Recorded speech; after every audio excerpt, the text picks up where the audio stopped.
വിത്ത് Anju YouTube ചാനലിലേക്ക് സ്വാഗതം. ഇന്ന് നമ്മൾ SCERT ചാപ്റ്ററാണ് നോക്കാൻ പോകുന്നത്.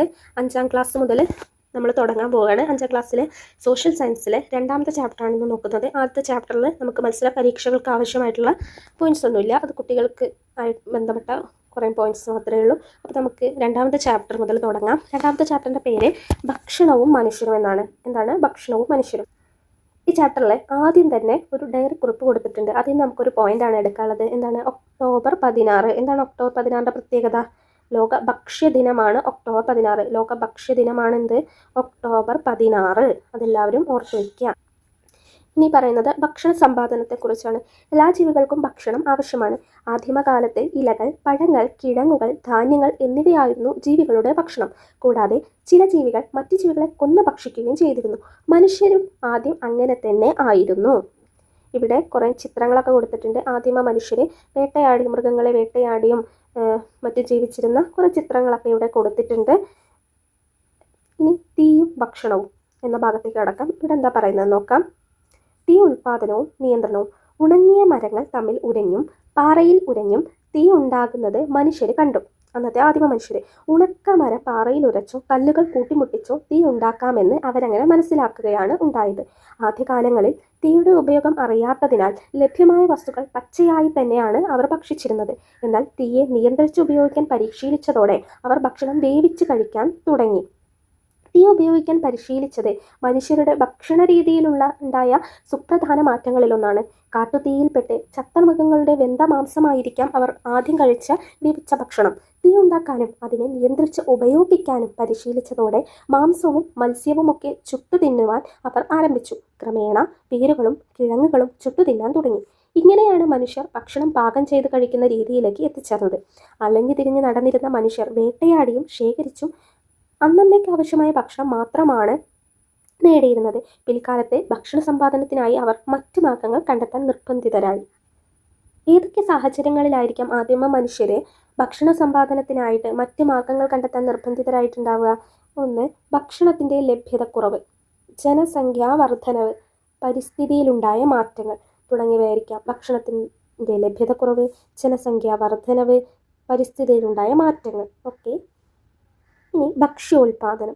കാലക്രമേണ മനുഷ്യർ ഭക്ഷണത്തിനായി മൃഗങ്ങളെ ഇണക്കി വളർത്തുവാനും സസ്യങ്ങളെ പരിപാലിക്കുവാനും തുടങ്ങി. ഭക്ഷണ ആവശ്യത്തിനായി അവർ ആദ്യം ഇണക്കി വളർത്തിയത് ആട്, ചെമ്മരിയാട് തുടങ്ങിയ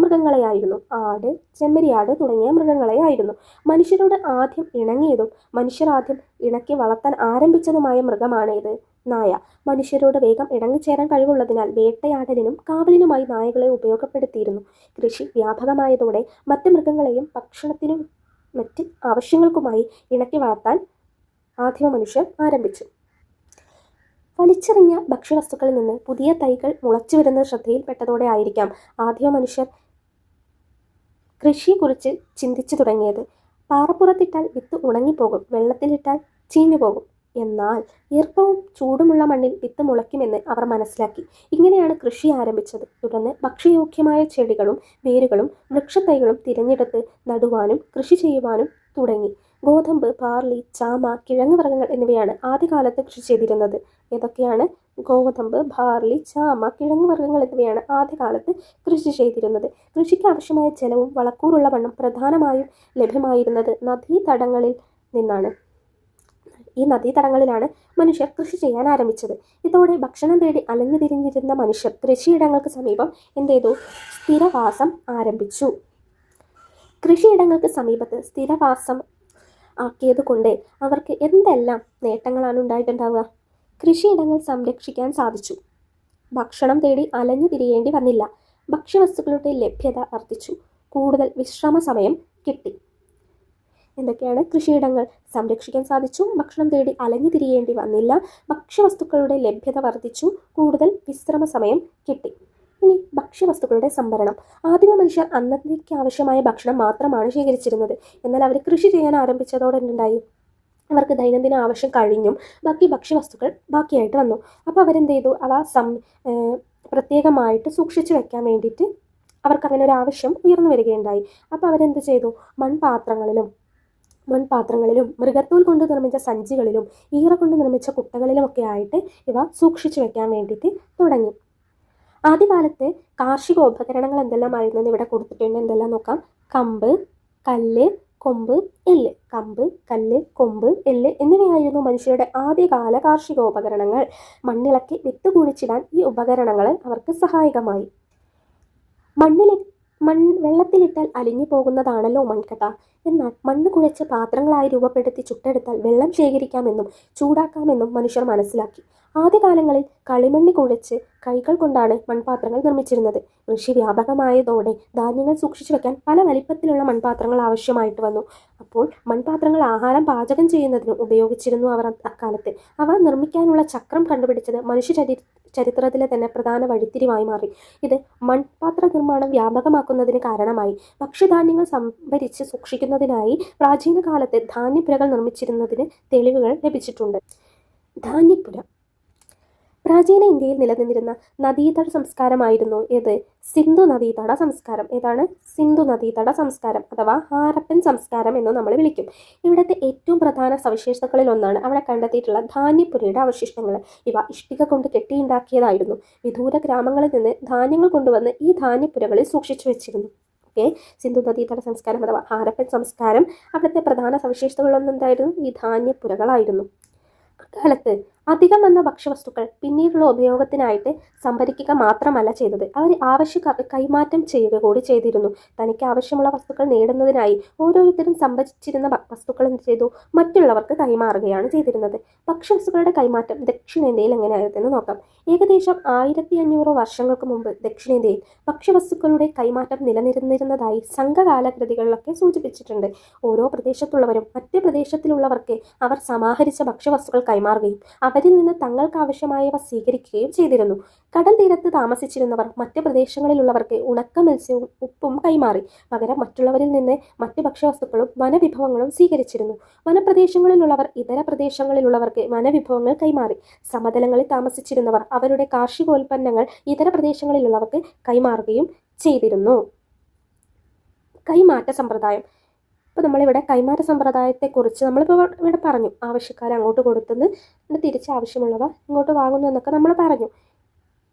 അന്ന് നാണയ വ്യവസ്ഥ നിലനിന്നിരുന്നില്ല. അതുകൊണ്ടാണ് അവർ സാധനങ്ങൾ പരസ്പരം കൈമാറിയിരുന്നത്. ഈ കൈമാറ്റ രീതിയെ എന്താണ് വിളിക്കുക? ബാർട്ടർ സമ്പ്രദായം എന്നാണ് വിളിക്കുക. അത് ഇമ്പോർട്ടൻ്റ് ആണ്. ബാർട്ടർ സമ്പ്രദായം എന്നാണ് ഈ കൈമാറ്റ സമ്പ്രദായത്തെ വിളിക്കുക. ഇത്തരം കൈമാറ്റങ്ങൾ സമൂഹത്തിൽ നിരവധി മാറ്റങ്ങൾക്ക് ഇടയാക്കി. സാധനങ്ങളുടെ കൈമാറ്റം കച്ചവടത്തിലേക്ക് നയിച്ചു. അതുവഴി ചന്തകൾ രൂപം കൊണ്ടു. ചന്തകൾ ക്രമേണ കച്ചവട കേന്ദ്രങ്ങളായിട്ട് വികസിച്ചു. സാധനങ്ങൾ വാങ്ങുന്നതിനും വിൽക്കുന്നതിനുമായിട്ട് ജനങ്ങൾ കച്ചവട കേന്ദ്രങ്ങളിൽ എത്തുകയും അവ ക്രമേണ നഗരങ്ങളായിട്ട് മാറുകയും ചെയ്യുകയാണ് ഉണ്ടായത്.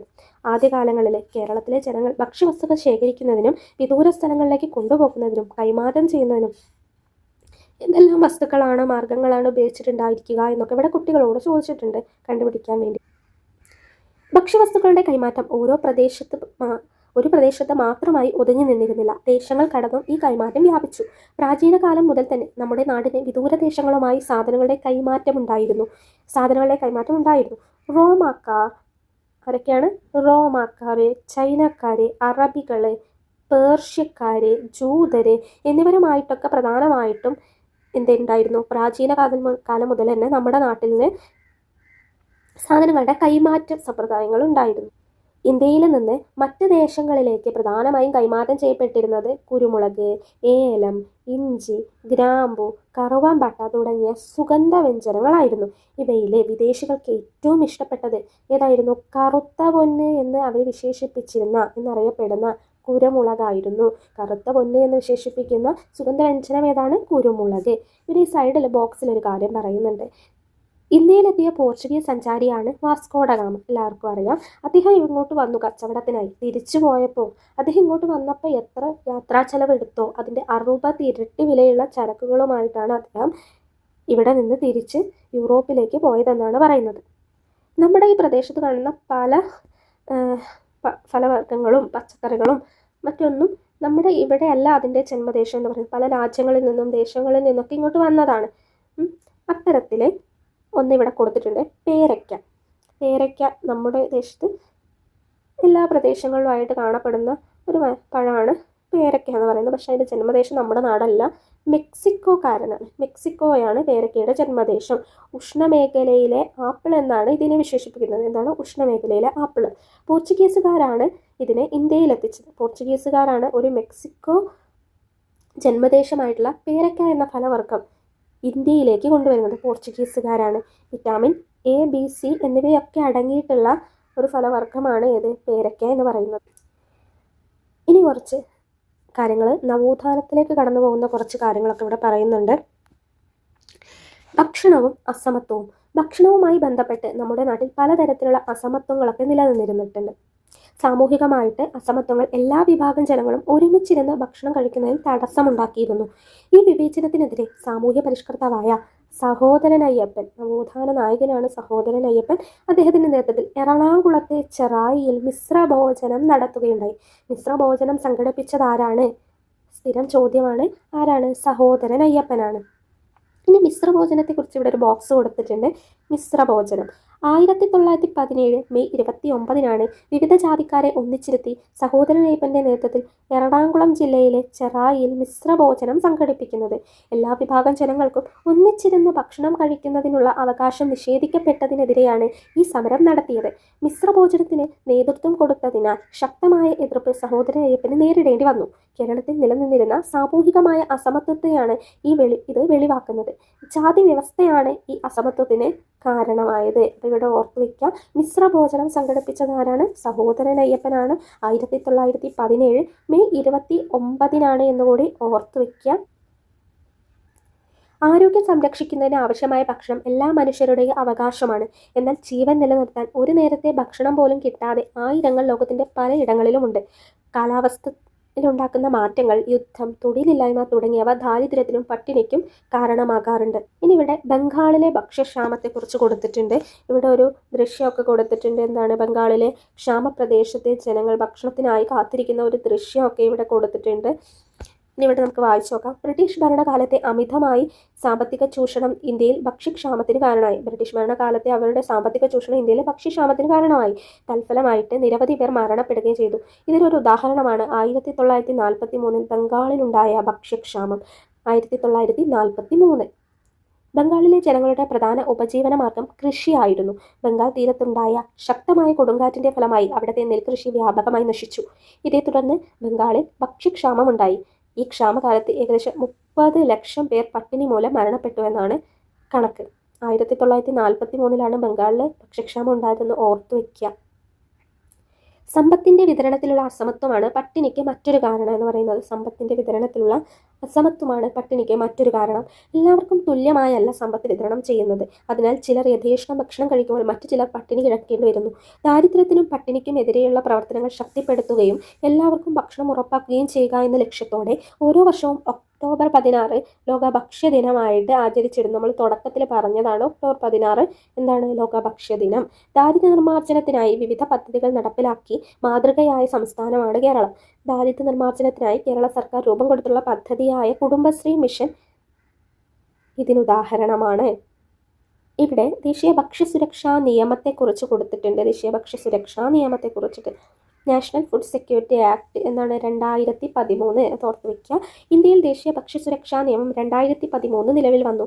എല്ലാവർക്കും ഭക്ഷ്യസുരക്ഷ ഉറപ്പാക്കുക എന്നതാണ് ഈ നിയമത്തിൻ്റെ ലക്ഷ്യം. എല്ലാവർക്കും ഭക്ഷ്യസുരക്ഷ ഉറപ്പാക്കുക. ഈ ലക്ഷ്യം മുൻനിർത്തി പ്രവർത്തിക്കുന്ന ശക്തമായ ഒരു പൊതുവിതരണ സംവിധാനം നമ്മുടെ രാജ്യത്ത് നിലവിലുണ്ട്. അപ്പോൾ എല്ലാവരും ഓർത്ത് വയ്ക്കുക, 2013 ദേശീയ ഭക്ഷ്യസുരക്ഷാ നിയമം വരുന്നത്. എല്ലാവർക്കും ഭക്ഷ്യസുരക്ഷ ഉറപ്പാക്കുക എന്നതാണ് ഇതിൻ്റെ ലക്ഷ്യം. UN യുണൈറ്റഡ് നേഷൻസ് ഓരോ വർഷവും ഓരോ അന്താരാഷ്ട്ര വർഷങ്ങളായിട്ട് ആചരിക്കാറുണ്ട്. ഈ കഴിഞ്ഞ 2023 അന്താരാഷ്ട്ര ചെറുധാന്യ വർഷം, മില്ലറ്റ് വർഷമായിട്ടാണ് ആചരിച്ചിരുന്നത്. 2023 ഐക്യരാഷ്ട്ര സംഘടനയുടെ നിർദ്ദേശപ്രകാരം 2023 അന്താരാഷ്ട്ര ചെറുധാന്യ വർഷമായിട്ട് തിരഞ്ഞെടുക്കപ്പെട്ടു. ചെറുധാന്യങ്ങളുടെ ഉൽപ്പാദനവും ഉപഭോഗവും പ്രോത്സാഹിപ്പിക്കപ്പെടുക എന്നതാണ് ഈ വർഷാചരണത്തിൻ്റെ ലക്ഷ്യം. പുല്ലുവർഗത്തിൽപ്പെടുന്ന ധാന്യവിളകളാണ് ചെറുധാന്യങ്ങൾ. ജോവർ, റാഗി, വരക്, തിന തുടങ്ങിയവ ചെറുധാന്യങ്ങളിൽ ഉൾപ്പെടുന്നു. ഹൃദയ സംബന്ധമായ പ്രശ്നങ്ങളെയും മറ്റ് ജീവിതശൈലി രോഗങ്ങളെയും നിയന്ത്രിക്കാൻ ചെറുധാന്യങ്ങൾക്ക് കഴിയും. അതിനാൽ പോഷകസമൃദ്ധമായ ചെറുധാന്യങ്ങൾ നമ്മുടെ ഭക്ഷണത്തിൽ നിത്യേന ഉപയോഗപ്പെടുത്തേണ്ടതുണ്ട്. ഓരോന്നിൻ്റെയും ചിത്രങ്ങൾ ഇവിടെ കൊടുത്തിട്ടുണ്ട്. റാഗി, മണിച്ചോളം, ബാർലി, വരക്, ബജ്ര, തിന. ഇത്രയും കാര്യങ്ങളാണ് ഈ ചാപ്റ്ററിൽ പറഞ്ഞിട്ടുള്ളത്. അപ്പോൾ എല്ലാ ഭാഗങ്ങളും ഇതിൽ പ്രധാനപ്പെട്ട കുറച്ച് പോയിൻറ്റ്സ് ഒക്കെ നമ്മൾ പറഞ്ഞിട്ടുണ്ടായിരുന്നു. അതൊക്കെ എല്ലാവരും ഓർത്ത് വയ്ക്കുക. ക്ലാസ് കണ്ടുകൊണ്ടിരിക്കുമ്പോൾ തന്നെ പ്രധാനപ്പെട്ട പോയിൻറ്റ്സ് എഴുതിയെടുക്കുകയാണെങ്കിൽ അത് അത്രയും നല്ലതാണ്. എന്നാൽ വീണ്ടും ഇത്രയും സമയം ഇതിന് വേണ്ടിയിട്ട് കൊടുക്കേണ്ട ആവശ്യമില്ല. പിന്നെ നിങ്ങൾ എഴുതി വെച്ച നോട്ട്സ് പെട്ടെന്ന് 2 മിനിറ്റ് കൊണ്ട് വായിച്ച് തീർക്കാവുന്നതേ ഉള്ളൂ.